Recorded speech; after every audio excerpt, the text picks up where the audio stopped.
نماز بھی اپنی مرضی کے وقت پہ پڑھیں گے، اپنے انداز میں پڑھیں گے، اپنے خود ہی بنا لیے ہوئے ہیں، نہیں ایسے نہیں ویسے. کسی چیز کو اٹھا کے دیکھ لیں، یہ دین کو مذاق بنایا ہوا ہے ہم نے. قرآن اور سنت کی کوئی اہمیت ہی نہیں ہے. علم والوں کی ہم عزت نہیں کرتے ہیں، انہیں ہم سمجھتے ہی کچھ نہیں ہے. انہوں نے بھی اپنی عزت فرقوں میں بٹ کے کم کر لی ہے، لیکن سارے ایسے نہیں ہیں. تو آپ خود بھی علم حاصل کیجئے. دوسری اللہ تعالیٰ فرما رہے ہیں کہ وہ محسن ہو، حسن سے. حسن، یہ ہا سین نون، اس کے بڑے مختلف معنی ہیں. یعنی یہاں پہ نیک ہو. تو اب یہ جو محسن کا لفظ ہے نا، اچھا پہلے میں اس کو پڑھ دیتی ہوں. فلاح، تو اس کے لیے ہے اجرہ، اس کا اجر اندہ ربی، اس کے رب کے پاس. اور آگے وہی ولا خوف علیہم ولا ہم ولا ہم یحزنون. یہ حصہ قرآن مجید میں کئی بار آپ کو ملے گا کہ نہ ہی ایسے لوگوں کو کوئی خوف ہوگا، نہ وہ غمگین ہوں گے. خوف ہوتا ہے مستقبل کا، غم ہوتا ہے ماضی کا. تو جو مسلمان ہوتا ہے نا صحیح معنی میں، جو اللہ تعالیٰ کی اطاعت کرتا ہے، اپنے آپ کو ٹوٹلی اللہ کے سپرد کر دیا. تو اب نماز کا وقت ہے، نماز. روزے کا دن ہے، روزہ. روزے کا وقت ہے تو روزہ. اور جو مومن کے بارے میں کہا جاتا ہے وہ تو ساری زندگی روزے سے ہوتا ہے. وہ اللہ تعالیٰ کا اتنا اطاعت کرتا ہے، اتنا حلال حرام کا خیال کرتا ہے. تو پھر ایسے لوگوں کو ان کا اجر ان کے رب کے پاس ہوگا. کسی قسم کا نہ انہیں کوئی خوف ہوگا اور نہ ہی کوئی غم ہوگا. یہ خوف اور غم کے بارے میں مختلف مفسرین بتاتے ہیں. بعض کہتے ہیں کہ دنیا میں ہی ایسا نہیں ہوگا ان کے ساتھ، بعض کہتے ہیں مرتے وقت، بعض کہتے ہیں قیامت کے دن پچھلا کوئی ان کو ایسا کوئی غم نہیں ہوگا اور آگے کی گھبراہٹیں نہیں ہوں گی، خوف نہیں ہوگا. بعض کہتے ہیں اس سے مراد جنت ہے، کیونکہ صرف جنت ایک ایسی جگہ ہے جہاں نہ کسی مستقبل کا خوف ہے، نہ ماضی کا کوئی غم ہے. اچھا اب یہاں پہ محسن کے لفظ کو دیکھ لیں. تو اللہ تعالیٰ فرما رہے ہیں کہ نہیں، اس طرح کے خالی دعوے نہیں چلیں گے. یہ ہمیں بھی کہہ رہے ہیں اللہ تعالیٰ. تو جو صحیح معنی میں مسلمان ہوگا، اللہ کی اطاعت کرے گا، اپنی منمانیاں نہیں کرے گا، دین کو اسی طرح ایز اٹ از لے گا، اور محسن بھی ہو. اب محسن کا مطلب ہے احسان کے درجے پہ، بہت خوبصورت ترین درجے پہ. آپ جو بھی کہیں، جو بھی کریں، چاہے وہ اللہ تعالیٰ سے ریلیٹڈ، اللہ تعالیٰ کی عبادات ہیں، فرائض ہیں، یا لوگوں سے معاملات ہیں، وہ بہترین درجے پہ کریں. یہاں پہ اللہ تعالیٰ نے صرف یہ نہیں کہا بس نیکی کر دو، اس کے لیے اور بھی بڑے الفاظ ہیں. محسن کا لفظ استعمال کیا.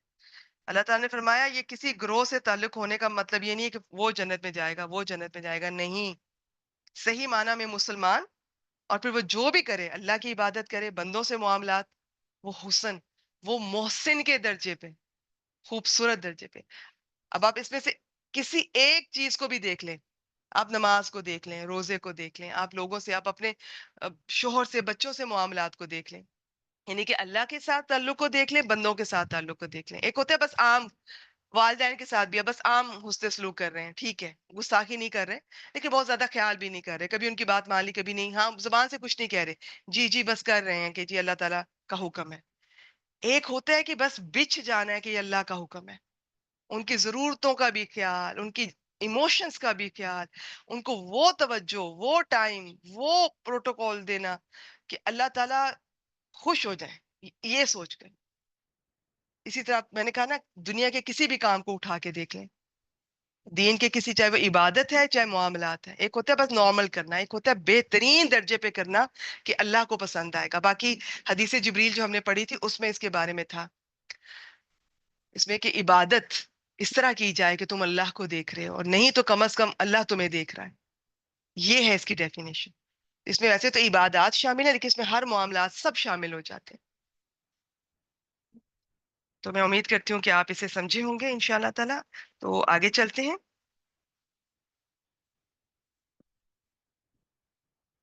آیت نمبر 113 کو دیکھ.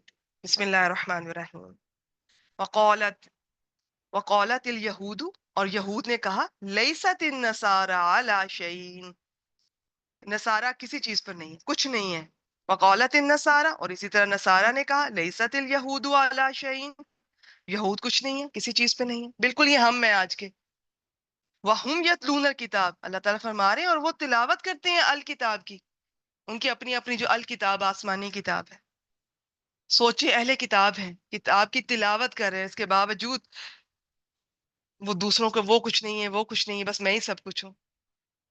کذالک، اسی طرح، قول الذین، کہا ان لوگوں نے، لا یعلمون، نہیں علم رکھتے، نہیں جانتے، مثلا قولہم، ان کے قول کی طرح. تو اس میں مراد، یہ علم سے مراد یہاں پر وحی کا علم ہے. اس سے مراد مشرکین عرب ہیں جو وحی الہی کا کچھ علم نہیں رکھتے تھے. ان کے علاوہ تمام لوگ جو آسمانی ہدایت سے بے بہرہ ہیں وہ بھی اس میں شامل ہیں.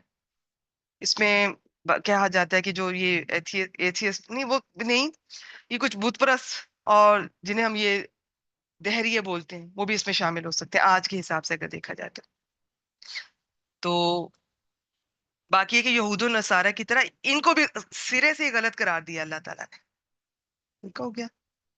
انہوں نے بھی اسی طرح کہا اور یہ سب ایسے کرتے تھے. یہود اپنے آپ کو انبیاء کی اولاد، اللہ کے چہیتے، محبوب، فیورٹ، اور یہ نصارہ اپنے آپ کو اور تو اور یہ مشرکین مکہ وہ اتنی بت پرستی، اتنا شرک، اور خود کو ابراہیم علیہ السلام کے پکے فالوور کہا کرتے تھے اور سارے ایک سے بڑھ کر ایک اور دوسرے کو کچھ بھی نہیں سمجھتے تھے. فاللہ، بس اللہ تعالیٰ، یحکم، فیصلہ کرے گا، بینہم، ان کے درمیان، یوم القیامہ، قیامت کے دن، فیما، اس چیز میں جو کانو فیہ یختلفون، جس میں وہ اختلاف کیا کرتے تھے. اللہ تعالیٰ قیامت کے دن ہی فیصلہ فرمائے گا اب ان کا. ٹھیک ہو گیا. اب دیکھیں تورات میں حضرت عیسیٰ کے بارے میں ذکر تھا اور انجیل میں یہ موسیٰ علیہ السلام کی نبوت کا ذکر تھا. سب ان کو پتہ بھی تھا لیکن ایک دوسرے کو مانتے ہی نہیں تھے، ایک دوسرے کو برا بھلا کہتے رہتے تھے. ٹھیک ہے، بس تعصب، ضد. اور آج کا مسلمان بھی بالکل اسی طرح ہے، بالکل اسی طرح. اللہ تعالیٰ ہم سب کو ہدایت دے. ایک آیت اور کر لیتے ہیں تو، یا چلے دیکھتے ہیں، شروع کرتی ہوں میں. ایکچولی اب درس قرآن کو تھوڑا میں نے پہلے میں بہت ڈیٹیل بتاتی تھی، پھر مجھے لگا کہ ڈیٹیل کے لیے باقی گروپس ماشاءاللہ ہیں. اس میں میں بس آپ کو مین آئیڈیا ہر آیت کا بتاتی جاؤں گی، کس کانٹیکس میں بات ہو رہی ہے اور اس میں سیکھنے کی کیا باتیں ہیں انشاءاللہ تعالیٰ. اس کو دیکھتے شروع کرتی ہوں، پھر دیکھتی ہوں. بسم اللہ الرحمن الرحیم. وَمَنْ أَظْلَمُ مِمَّنْ مَنَعَ مَسَاجِدَ اللَّهِ، اور اس سے بڑا ظالم کون ہے جو اللہ کی مسجدوں سے منع کرے، این یوز کرا، کہ ذکر کیا جائے، فیہا، ان میں، اسمہ، اس کے نام، اس کا نام، وسعا، اور وہ کوشش کرے، فی خرابیہا، ان کی خرابی کی، ان میں ویرانی کی، ان میں بربادی کی. اولائکا، یہی لوگ ہیں، ما کان لہم، نہیں ہے ان کے لیے، انہیں کوئی حق نہیں ہے، ان یدخلوہا، کہ وہ ان میں داخل ہوں، الا، مگر یہ، خائفین، مگر یہ کہ ڈرتے ہوئے. لہم فی الدنیا، ان کے لیے دنیا میں خزیون، رسوائی ہے، وَلَهُمْ فی الآخرۃ عذاب عظیم، اور ان کے لیے آخرت میں بہت بڑا عذاب ہے. اب یہاں پر یہی لوگ، ٹھیک ہے، یہ جو اپنے گروہ کو حق پر اور اپنے سوا سب کو غلط قرار دینے والے، تو ان کے بارے میں ایک اور بتایا جا رہا ہے کہ ان سے بڑا ظالم کون ہے جو اللہ کی مسجدوں سے منع کرے. آج دیکھیں یہ آیات جب بھی ان کا ذکر ہوتا ہے نا، اہل کتاب کا یا یہود کا، بالکل آج کا مسلمان، ہم منع کرتے ہیں اس مسجد میں نہیں آنا، دوسرا فرقے والے اس مسجد میں نہ آئے، لکھ لکھ کے لگایا ہوتا ہے، کوئی آ جاتا ہے تو نکال دیتے ہیں. اللہ تعالیٰ ہمیں ہدایت دے.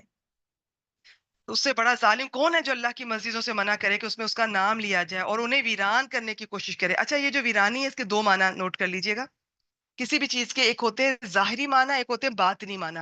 ظاہری کو حسی بھی کہتے ہیں اور باطنی کو مانوی طور پہ بھی کہتے ہیں. تو ظاہری معنی یہ ہے کہ مسجدوں کو توڑنا پھوڑنا، کسی بھی طرح یہ لوگوں کو آنے ہی نہ دینا اور وہ ویران پڑی ہیں. مانوی معنی ویرانی کا، بربادی کا، یہ ہے کہ لوگ آئے ہوئے ہیں، رش ہے، مسجدیں بھری ہوئی ہیں، لیکن وہاں پہ اللہ اور اللہ کے رسول، اللہ کی کتاب کے علاوہ دنیا کی باتیں ہو رہی ہیں، فرقے کی باتیں ہو رہی ہیں. تو بھی مانوی طور پہ دیکھا جائے گا تو یہ انہوں نے یہاں پہ جو خرابی ہا کا لفظ استعمال ہوا ہے، تو ویرانی، یہ بھی مسجد کی ویرانی کی وجہ ہے. اب اس میں یہ میں نے تو بھی خیر سارے آج کے مسلمان کا فوراً میرے ذہن میں آ جاتا ہے، کیونکہ یہ آئے دن یہی سننے کو ملتا ہے، یہی دیکھنے کو ملتا ہے. بیسیکلی یہ یہود و نصارہ کا تھا. یہ کیا کرتے تھے، اچھا ان سے بھی یہ الگ سے، یہ جو مشرکین مکہ بھی اس میں شامل ہیں، انہوں نے مسلمانوں کو یہ مکہ میں جس طرح حج عمرہ کرنے سے روک دیا تھا. پھر اس کے علاوہ ہسٹری میں دیکھیں تو بیت المقدس پہ کبھی یہود کا قبضہ ہوتا تھا، کبھی نصارہ کا، تو جس کا بھی ہوتا تھا وہ دوسرے کو وہاں پہ عبادت نہیں کرنے دیتا تھا. خاص طور پہ نصارہ نے یہود کو جو منع کیا، ہسٹری سے پتہ چلتا ہے. اور پھر انہوں نے بیت المقدس کے اپنے اپنے حصے بنائے ہوئے تھے، یہ مشرقی نصارہ کا ہے، یہ مغربی یہود کا ہے، اور یہ اور وہ سارا کچھ. تو یہاں پر اس چیز کو اللہ تعالیٰ نے اوور آل بھی، کہ مسجد جو ہے نا، اور میں بتا دوں یہاں پہ مسجد کا لفظ صرف ہماری آج کی مسجدوں کے لیے تو میں استعمال کر رہی ہوں، اس مسجد سے مراد عبادت گاہیں ہیں. اس سے بڑا ظالم کون ہے جو اللہ کی عبادت گاہوں میں ان سے منع کرے, وہاں پر اللہ تعالیٰ کا ذکر کیے جانے سے منع کرے اور اس میں ویرانی کی کوشش کرے. اور ان کے لیے بہت سخت سزا بتائی اللہ تعالیٰ نے. دنیا میں بھی رسوائی ملے گی, یہ نہیں ہوگا کہ چھوٹ جائیں گے, اور آخرت میں بھی بہت بڑا عذاب ہے. اللہ تعالیٰ فرماتے ہیں اولئک ما کان لہم, نہیں ان کے لیے مگر یہ داخل ہوں ڈرتے ہوئے. انہیں تو اللہ کے گھر میں ڈرتے ہوئے تقوی کے ساتھ آنا چاہیے, اور یہ ہے کہ یہ اتنے اس طرح سے یہ کر رہے ہیں, اور آج کے مسلمان اس بات سے ڈرتے ہی نہیں ہیں. ٹھیک ہے, اور یہ ہسٹری سے پتہ چلتا ہے یہود و نصارہ مشرکین تینوں نے اپنے کیے کی سزا پائی تھی. چلیے میرے خیال میں بس اتنا ہی کافی ہے, باقی اس پہ تو جتنی بات کی جائے کم ہے. مسجدوں کی کتنی احادیث ہیں اس بارے میں کہ اس کو آباد کرنے کی کتنی فضیلت ہے, اس کی صفائی ستھرائی آباد کرنا, اس کی خدمت کرنا, اور وہاں تک چل کے جانا, اور کتنی کتنی فضیلت ہے اس کی. تو انشاءاللہ تعالیٰ اس پہ پھر الگ سے بات ہوگی. ابھی کے لیے فی الحال اتنا ہی. ایک دفعہ پھر دیکھ لیتے ہیں آج کی آخری آیت مبارکہ 114. اور کون بڑا ظالم ہے اس سے جو اللہ کی مسجدوں سے عبادت گاہوں سے منع کرے کہ اس میں اللہ کا ذکر کیا جائے اور ان میں ویرانی کی کوشش کرے. یہی لوگ ہیں, اور کہ ان کو تو وہاں ڈرتے ہوئے جانا چاہیے. ان کے لیے دنیا میں رسوائی ہے اور آخرت میں بہت بڑا عذاب ہے. بہت یہ وعید ہے. ٹھیک ہے, یہ جہاں عذاب کی بات آتی ہے یہ وعید ہے. تو یہ معمولی آیت, ویسے تو کوئی آیت بھی معمولی اس کا حکم نہیں ہوتا ہے, لیکن یہ بہت دل دہلا دینے والی آئی اوپنر آیات ہوتی ہیں. چلیے جی, یہاں پر ٹائم ہو چکا ہماری درس کی کلاس کا, تو میں ریکارڈنگ سٹاپ کر رہی ہوں. تھوڑی دیر تک انشاءاللہ تعالی حدیث کی کلاس شروع کرتے ہیں.